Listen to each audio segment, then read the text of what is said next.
మొదటిగా మరి దేవాది దేవునికి నా నిండు హృదయపూర్వకమైన కృతజ్ఞతలు. మరి ఆయనకు మనం ఎంత కృతజ్ఞతలు చెల్లించిన తక్కువే. ఆయనకు ఎందుకు తక్కువ అంటానంటే, ఆ దేవాది దేవుడే గనుక ఈరోజు మనల్ని కాచి కాయకపోతే గనుక మనమందరము ఎప్పుడో మౌనమందు శీఘ్రముగా ఉండవలసిన వారం. రోగాలు వస్తున్నాయి, వ్యాధులు వస్తున్నాయి, బలహీనతలు వస్తున్నాయి, ఎన్నో ప్రమాదాలు జరుగుతున్నాయి. అలాంటి ప్రమాదాలు కూడా జరగకుండా ఈరోజు దేవుడు సజీవముగా కాపాడుతూ ఉన్నాడు.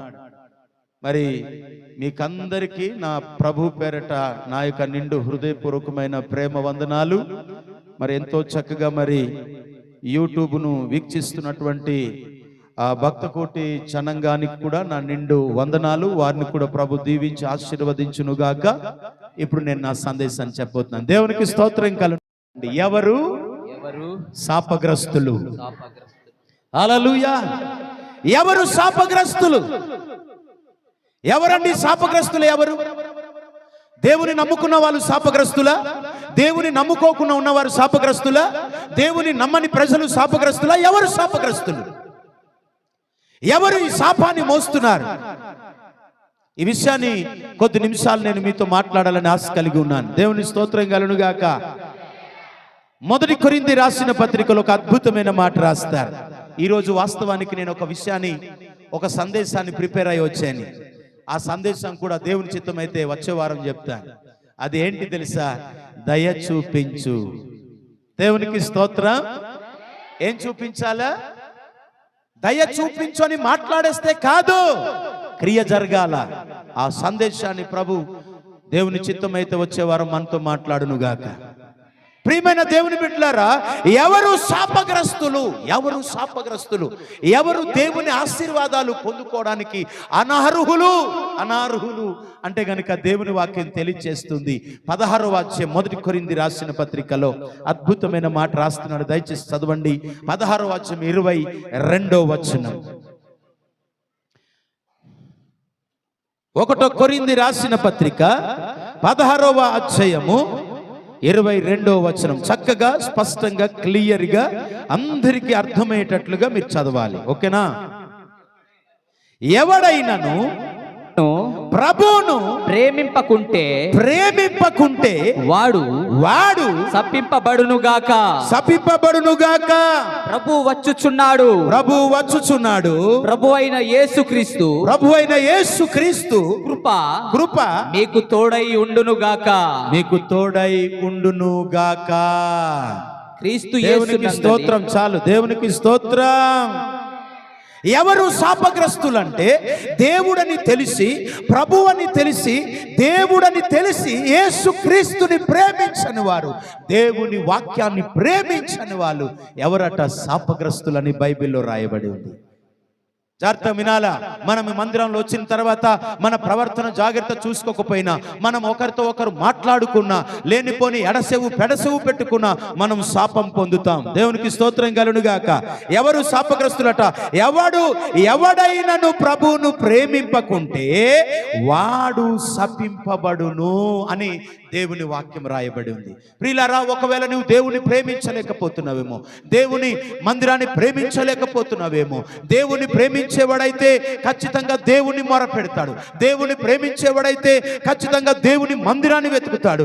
దేవుని ప్రేమించేవాడైతే ఖచ్చితంగా వాక్యాన్ని వింటాడు. దేవుని ప్రేమించేవాడైతే దేవుని భయభక్తులు కలిగి ఉంటాడండి. ఈరోజు చాలా మంది ప్రియులారా దేవుని ప్రేమించట్లేదు. ఏమండి? లోకాన్ని ప్రేమిస్తున్నాడు. లోకములో ఉన్నవి అవన్నీ కూడా తండ్రి వలన పుట్టినవి కావు. దేవునికి స్తోత్రం. ఆ మొదటి యోహను రాసిన పత్రిక 2వ అధ్యాయం 15, 16, 17 వచనాల్లో మీరు చదివితే ఆ మాటలు కలుగుతాయన్నమాట. అక్కడ ఉంటాయి, కనిపిస్తాయన్నమాట.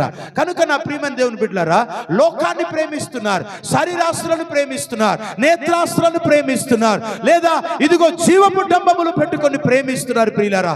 కానీ ప్రభువుని ప్రేమించకపోతే శాపగ్రస్తులమాట మనం. హల్లెలూయా.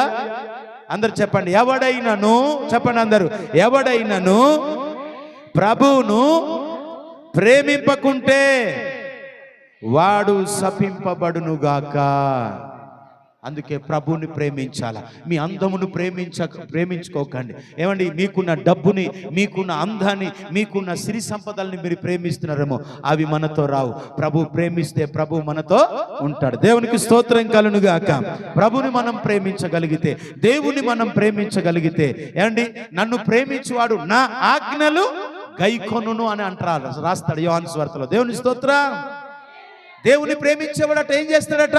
దేవుని ఆజ్ఞలని గైకుంటాడట. ప్రభు ఆజ్ఞలను వింటాడు, ఆయన తన హృదయంలో దాచిపెట్టుకుంటాడు. ప్రియమైన దేవుని బిడ్డలారా, ఈరోజు సంఘంలో చాలా మంది ప్రభుని వెతికేవారు లేరు, దేవుని వెతికేవారు లేరు, ఏవేవో వెతుక్కుంటున్నారు ప్రియులారా. కనుక మొట్టమొదటిగా మన శాపము ఎలా వస్తుందటనంటే మనమే తెచ్చుకుంటున్నాం. దేవుని ప్రేమించకుండా, దేవుని మందిరాన్ని ప్రేమించకుండా, దేవుని సేవకుని ప్రేమించకుండా మనం గనక ఇష్టానుసారంగా మనం తిరిగితే ఖచ్చితంగా మనం శాపాన్ని పొందుకుంటాం. అందుచేత మనమందరము దేవుని ప్రేమించుదుముగాక. దేవునికి స్తోత్రం. దేవుడు అంటాడు కదా, యోహాను సువార్త 3:16 అంటాడు, దేవుడు లోకమునెంతో ప్రేమించెను కాగా తన అద్వితీయ కుమారునిగా పుట్టిన వాని యందు విశ్వాసముంచువాడు నశింపక నిత్య జీవము పొందునట్లు ఆయనను అనుగ్రహించెనని దేవుని వాక్యం రాయబడి ఉంది. ప్రభువుని ప్రేమిస్తున్నావా? దేవుని ప్రేమిస్తున్నావా? దేవుని ప్రేమిస్తున్నా నీవు మందిరాన్ని విడిచిపెట్టకూడదు. ప్రభువుని ప్రేమిస్తున్నా నీవు ప్రార్థన విడిచిపెట్టకూడదు. ప్రభువుని ప్రేమిస్తున్నా నీవు దేవుని యందు భయభక్తులు విడిచిపెట్టకూడదు. ప్రభువుని ప్రేమిస్తున్నా నీవు ఏం చేయకూడదు తెలుసా? మందిరాన్ని విడిచిపెట్టకూడదు. గట్టిగా చప్పట్లు కొట్టి ప్రభువుని స్తుతిద్దాం. హల్లెలూయా, ప్రైజ్ ది లార్డ్, హల్లెలూయా. కనుక ప్రియమైన దేవుని బిడ్డలారా, అనేకమైన విషయాలు బైబిల్లో రాయబడి ఉన్నాయి. ఇర్మియా గ్రంథం 11వ అధ్యాయం ఒకసారి తీసి చదువునన్న, మొదటి వచనం నుంచి ఇర్మియా గ్రంథం కూడా చూద్దాం ఒకసారి. ఓ మాట, ఇర్మియా గ్రంథం అందరు తీయాలా, బైబిల్ ఉన్నవారు అందరు తీయాలా. ఈరోజు చక్కటి మాటలు ప్రభు మనతో మాట్లాడుతున్నాడు. శాపం పొందుకోవడానికి ఇష్టపడతావా? ఆశీర్వాదాన్ని పొందుకోవడానికి ఇష్టపడతావా? దేవుని వాక్యం తెలియజేస్తుంది ద్వితీయోపదేశ కాండములో, నీ ఎదుటాల జీవము, మరణము, శాపము ఉంచి ఉన్నాను, ఏవి కావాలో కోరుకోమని అంటాడు ఆయన. దేవునికి స్తోత్రం కలుగును గాక. అయ్యా, ఇర్మియా గ్రంథం 11వ అధ్యాయం మొదటి మాట చదువునన్నా. యెహోవా యొద్ద నుండి ఇర్మియాకు ప్రత్యక్షమైన వాక్కు మీరు ఈ నిబంధన వాక్యములను వినుడి యూదా మనుషులతోను యెరూషలేము నివాసులతోను నీవిలాగు మాట్లాడి తెలియజేయవలెను. ఇర్మియా గ్రంథం 11:1 కదండి, 11:1 కదా. యెహోవా యొద్ద నుండి ఇర్మియాకు ప్రత్యక్షమైన వాక్కు, మీరు ఈ నిబంధన వాక్యములను వినుడి యూదా మనుషులతో. చదవండి. యూదా మనుషులతోను యెరూషలేము నివాసులతోను నీవు ఇలాగు మాట్లాడి తెలియజేయవలెను. ఇశ్రాయేలు దేవుడైన యెహోవా సెలవిచ్చినదేమనగా ఈ నిబంధన వాక్యములను విననొల్లని వాడు శాపగ్రస్తుడు. దేవునికి స్తోత్రం. ఈరోజు ఈ నిబంధన వాక్యములను 3వ వచనములో 11:3, ప్రియులారా, ఈ నిబంధన వాక్యములను, దేవుడు మనకిచ్చిన వాక్యములను వినకపోతే మనం శాపగ్రస్తులం. అందుకే ఏవి కూడా ఆశీర్వాదాలు రావట్లేదు తెలుసా? మీకు వింటున్నాం అనుకుంటున్నారు కానీ మీ హృదయంలో వాక్యాలు ఉండట్లేదు. మీ హృదయంలో ఏముంటున్నాయి తెలుసా? ఏవేవో పనికి మాలినవి, వ్యర్థమైనవి అని మనం కీర్తన భాగంలో చదివాము. ఎంతకాలము వ్యర్థమైన దాన్ని మీరు ప్రేమించెదరు అని చెప్పి. కనుక నా ప్రియమైన దేవుని బిడ్డలారా, వాక్యమును వినకపోతే శాపగ్రస్తులం అయిపోతాం. దేవుని మందిరానికి రాకపోతే శాపగ్రస్తులం అయిపోతాం. ప్రార్థన చేయకపోతే మనము శాపగ్రస్తులం అయిపోతాం. దేవుని స్తుతించకపోతే మనం శాపగ్రస్తులం అయిపోతాం. దేవుని సన్నిధిలో పరిశుద్ధంగా బ్రతకపోతే శాపగ్రస్తులు అయిపోతాం. నువ్వెంత చదివి ఉన్నా, ఎంత జ్ఞానం ఉన్నా, ఎంత తెలివి ఉన్నా, ఉద్యోగం చేస్తున్నా, ఏం చేస్తున్నా, దేవుని మందిరానికి రాకపోతే, దేవుని వాక్యాన్ని వినకపోతే నువ్వు శాపం పొందుతావు. దేవునికి స్తోత్రం కలుగునుగాక. ప్రియులారా, మనం ఎప్పుడు కూడాట మన బ్రతుకు దినములన్నీ కూడాట ఒకరిని ఆశీర్వదించాలే తాపగాని శపించకూడదు. మనం ఎవరైనా, పాస్టర్ గారైనా, మీరైనా, సంఘ విశ్వాసులు మీరైనా, ఎవరైనా, సంఘ పెద్దలైనా శపింపకూడదు. కానీ ఈరోజు చాలా మంది శపిస్తూ ఉంటారు. అలాగ అయిపోవాలా, ఆడు ఇలాగ అయిపోవాలా, అట్లా ఇట్లా అని మాట్లాడుతుంటారు. అలా చేసుకుంటే గనక మీకు మీరే శపించుకుంటున్నారు. హల్లెలూయా. తీర్పు తీర్చు మనుషుడా, నీవెవడువు? నీ పొరుగు వాడిని తీర్పు తీర్చుట నీవెలా? నీవు తీర్పు తీరుస్తున్నావంటే నీకు నీవే తీర్పు తీరుస్తున్నావని చెప్పి రోమీలకు రాసిన పత్రిక 7వ అధ్యాయంలో రాయబడి ఉంటది. దేవునికి స్తోత్రం కలుగును గాక. మార్కు సువార్తలో కూడా రాస్తాడు. హల్లెలూయా. ఈరోజు తీర్పులు తీర్చేస్తున్నారు ప్రియులారా.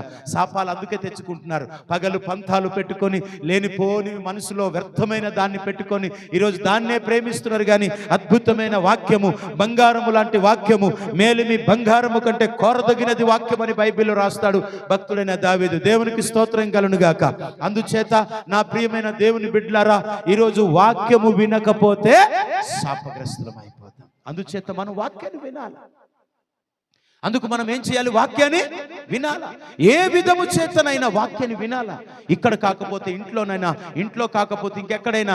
ఈ రోజుల్లో అయితే చాలా యూట్యూబ్ అని వచ్చేసింది కాబట్టి వాక్యము కోకోలలుగా ఏమండి యూట్యూబ్లో వస్తుంటది కదా, వినవచ్చు, వాక్యాన్ని వినవచ్చు. బైబిల్ కూడా చదవాలి. చదవకపోతే శాపగ్రస్తులమని మనకి ద్వితీయోపదేశ కాండంలో రాశాడు. ప్రైసలో వాక్యం చదవకపోతే శాపగ్రస్తులమండి. మీకు ఆ విషయం తెలియదు, అందుకేమో మీరు చదవరు. బ్రతుకు దినములన్నీ మన వెంట కృపాక్షేమములు రావాలంటే మొట్టమొదటిది దేవుని మందిరానికి రావాలా. రెండవది ఎక్కడికి రావాలి తెలుసా అండి? దేవుని గ్రంథాన్ని చదువుతూ ఉండాలి. మూడవది దేవుని వాక్యాన్ని వింటూ ఉండాలి. మనము ఒకరిని ఒకరు ఆశీర్వదించాలి. అప్పుడే బ్రతుకు దినములన్నీ మన వెంట కృపాక్షేమాలు వస్తాయి, ఆరోగ్యం వస్తుంది, క్షేమం వస్తుంది, ధనము, ఆస్తి, ఐశ్వర్యాలు అన్ని కూడా ప్రభు ఇస్తాడు. దేవుని ప్రేమించండి ప్రియులారా, అప్పుడే మన శాపం కొట్టివేయబడుతుంది.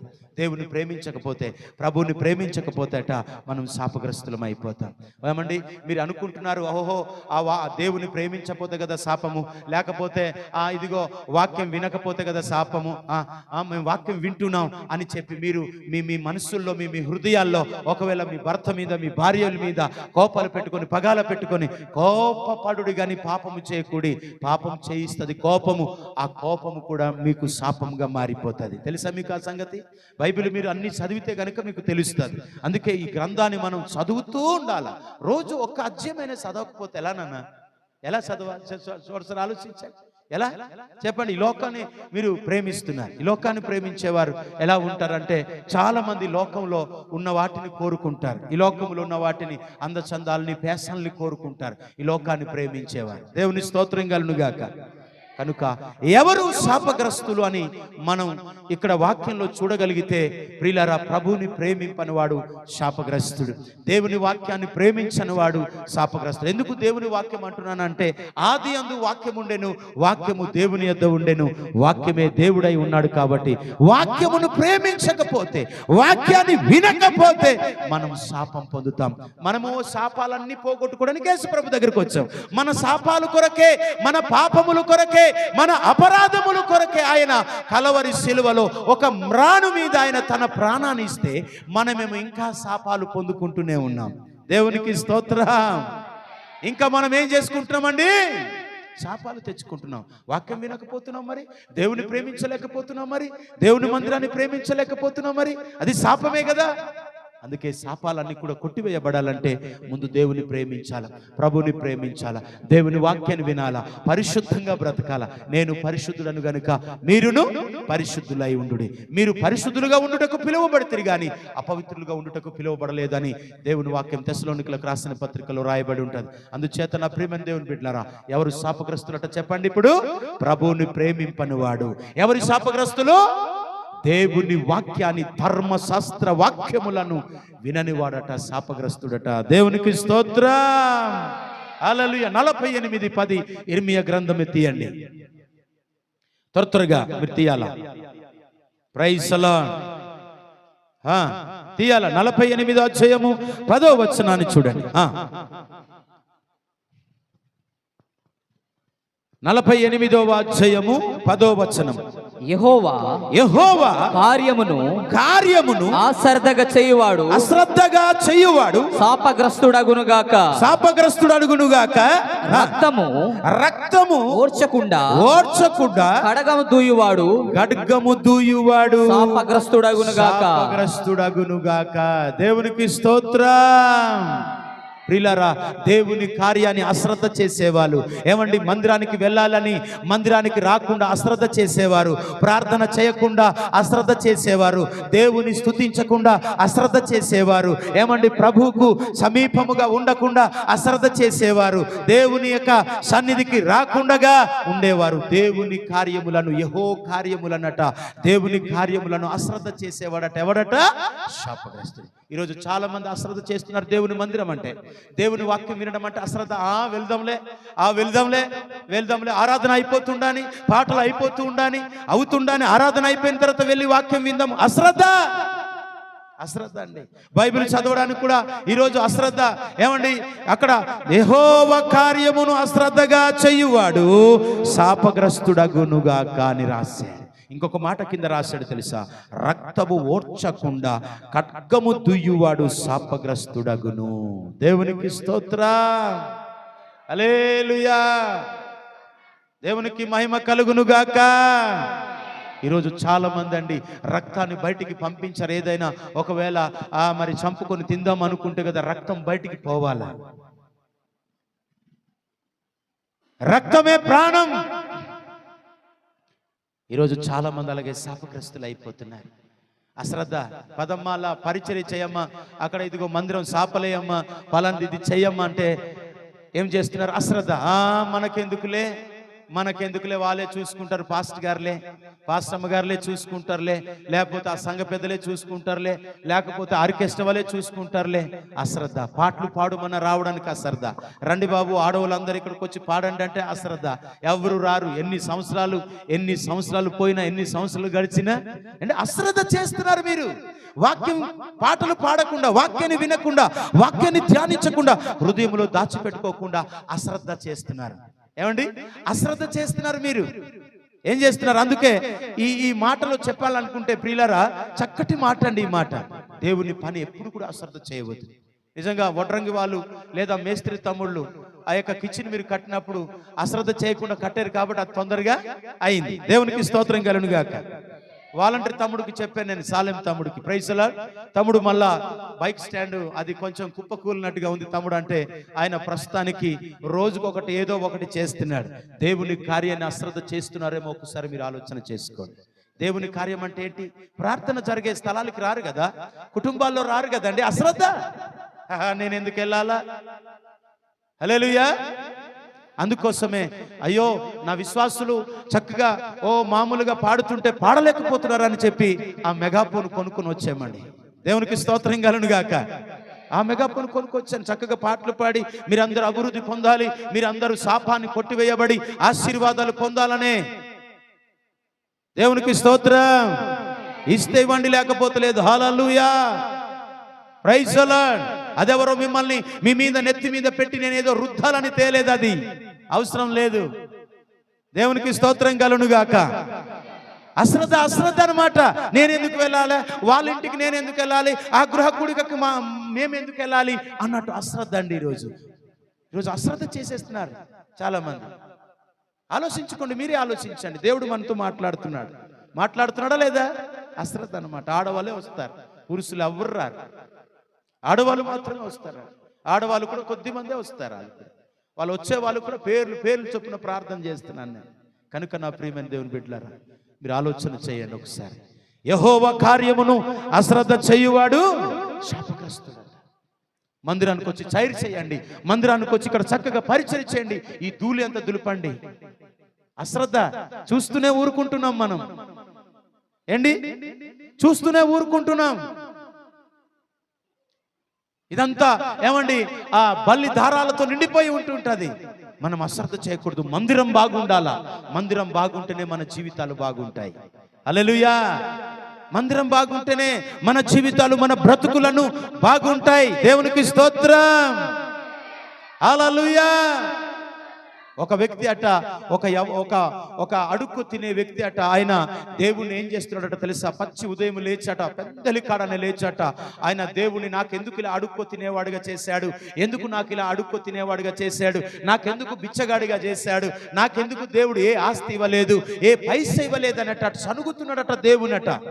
ఆ పక్కన ఉన్న వాళ్ళందరూ కూడా చూస్తాట, అరే ఈయన ఎందుకు అలాగైపోతున్నాడు అనవసరంగా, మనం కూడా బీదవాళ్ళం ఉన్నాం కదా, మనం కూడా మరి డబ్బు ధనాలు లేని వారం ఉన్నాం కదా అనుకుని వీడట దేవుణ్ణి పిచ్చి తిట్టులు తిడుతున్నాడట అండి. దేవునికి స్తోత్రం కలుగును గాక. అయితే అదే మార్గమున రాజుగారు వస్తున్నారట. ఎవరు వస్తున్నారట? రాజుగారు ఆ రథం మీద ఎక్కి వస్తున్నారట. రాజుగారు ఆ బిచ్చగాడి దగ్గరికి దిగాడంట. బిచ్చగాడు అంటే ఇంగ్లీష్లో బెగ్గర్ అంటారు. బిచ్చగాడు అంటే అడుక్కు తినేవాడు అనమాట. ఆయన దగ్గరకు వచ్చి రాజుగారు దిగాడట. దిగిన తర్వాత ఏమా ఎందుకు బాబు అలాగా అవుతున్నారంటే, మీరే చార్ మీరు రాజుగారు, మీకేంటి డబ్బులేటి బంగారం ఏంటి అన్నీ మీకు ఏది తక్కువ లేదని అంటున్నారట. చెప్పురా బాబు ఏంటి సంగతి కదా ఇది అదనంటే, నాకు దేవుడు అడుక్కు తినేటట్లుగా దేవుడు నాకు పుట్టించాడు, అందుకే దేవుడు మంచోడు కాదు, ఆయన పక్షపాతి, ఆయన నిన్నేమో దేవుడు దీవించాడు నాకేమో దీవించలేదని చెప్పి ఆయన అట తిడుతున్నాడటండి, అడుక్కు తినే వ్యక్తి అట. అప్పుడు రాజుగారు దిగాడట. రాజుగారు ఆ యొక్క ఏం చేశాడట, ఆ రథం దిగి రథం నుంచి దిగాట ఆ అడుక్కు తినేవాడి దగ్గరికి వెళ్ళాడంట. అయ్యా మరి నేను ఒకటి అడుగుతాను, మీరు నాకు ఇస్తారా అని చెప్పి అన్నారట. అడగండి నాకు ఉంటే ఇస్తానన్నాడట. ఏం కాదు కానీ నేను ఒక 100 బంగారు నాణ్యములు ఇస్తాను, నేను నీ చెయ్యి నాకు ఇచ్చేయమని. అబ్బాబా నేను ఎలాగ ఇచ్చేస్తాను నా చెయ్యి, భలే అన్నారు రాజుగారు, మీరు ఎలాగంటారేంటి అని చెప్పట. ఆ రాజుగారికి ఆ యొక్క అడుక్కు తినే వ్యక్తి ఆయన ఏం చేస్తున్నాడట, ఇవ్వనని చెప్పి అన్నాడట. సరేలే ఇంకొకటి అడుగుతానైతే అది నాకు ఇయ్యు అని చెప్పి అన్నాడట. అయితే వెండి బంగారు అంటే 1000 బంగారు నాణేలు మీకు ఇస్తాను, ఆ వైడూర్యాలు మీకు ఇస్తాను, నీ కాలు ఇచ్చేయమన్నట. అబ్బాబా నా కాలు ఎలాగ ఇస్తాను నేను, మరి నా కాలు ఇస్తే నేను ఎలా నడవాలి, అలాగని చెప్పి రాజుతో ఆయన గొడవ పడుతూ ఉన్నాడట. పిల్లల చివరికి ఒకటి అడిగాడట రాజుగారట. ఏమని అడిగారు తెలుసా? ఇదిగో నీకు 15 2000 లేకపోతే 1000 వెండి బంగారు నాణెములు నీకు ఇస్తాను, నీ నాలుక కోసిచ్చేస్తావా అన్నాడట. అరే నేను నాలుక కోసిచ్చేస్తే నేను ఎలా మాట్లాడాలా, నేను ఎలా మాట్లాడుకో, నేను ఎలా అడుక్కో తినాలా అని చెప్పి రాజుగారిని అన్నారట.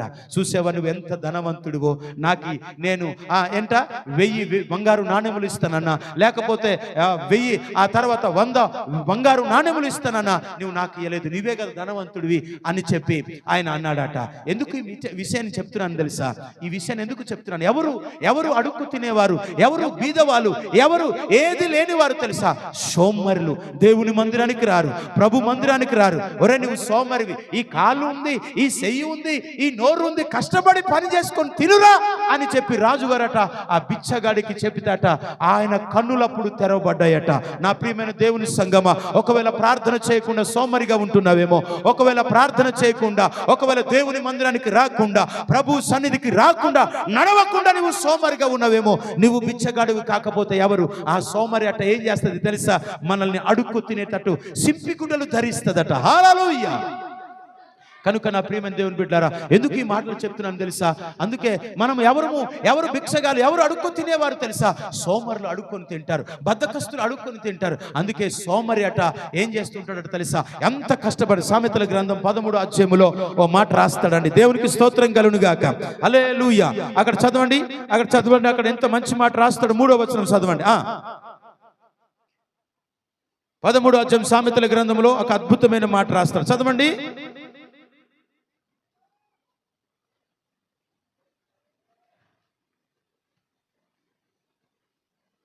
13వ అధ్యాయం 3వ వచనం. తన నోరు కాచుకొనువాడు తను కాపాడుకొనును ఊరుకొనక మాట్లాడువాడు తనకు నాశనము తెచ్చుకొనును. 4వ వచనం చదువు. సోమరి ఆశపడును గాని వారి ప్రాణమునకు ఏమీ దొరకదట. ఆశపడిపోతుంటారు, అది కావాలి, ఇది కావాలి, ఇది కావాలి. దేవుని మందిరానికి వచ్చి వాక్యాన్ని వింటే నీ సోమరితనాన్ని అంతటిని ప్రభు తీసేస్తాడు.